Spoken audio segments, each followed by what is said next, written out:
বাংলাদেশটা কি কারো বাপদাদার কাছে বেচে দিয়েছি?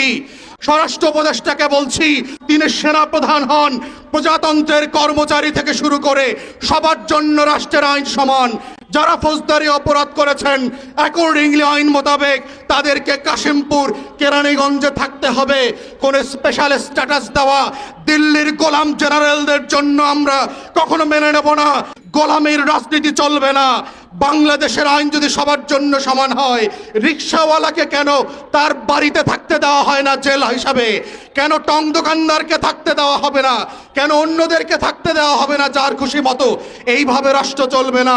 গণ অভ্যুত্থানের পরের বাংলাদেশে প্রধান বিচারপতি যদি জেলে যেতে পারে, প্রধান নির্বাচন কমিশনার যদি জেলে থাকতে পারে, সাবেক এমপি মন্ত্রী আমলারা, সচিবরা, ডিসিএসপিরা যদি জেলে থাকতে পারে, প্রজাতন্ত্রের কোন কর্মচারীকে এসি রুমের কোন জেলার এই নির্দেশনা আমরা মেনে নেব না।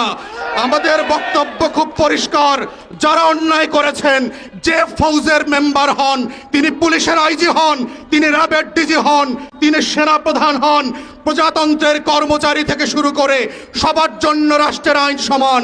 যারা ফৌজদারি অপরাধ করেছেন অ্যাকর্ডিংলি আইন মোতাবেক তাদেরকে কাশিমপুর কেরানীগঞ্জে থাকতে হবে।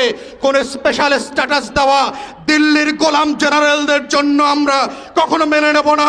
অতএব এই লড়াই নতুন বাংলাদেশের লড়াই, আইন সবার জন্য সমান, এটা প্রতিষ্ঠা করবার লড়াই।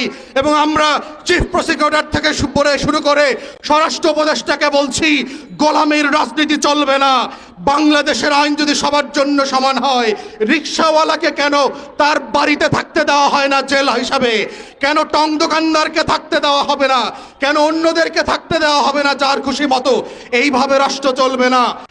প্রিয় এলাকাবাসী, আপনারা দেখতে পাচ্ছেন গত কয়েকদিন আগে মাত্র গত বছরের গণহত্যা গুমের দায়ে যেই 25 জন বর্তমান সাবেক সেনা কর্মকর্তাকে জেলের নেবার জন্য চার্জশিট দেওয়া হয়েছে, তারা জেলে যেতে চান না।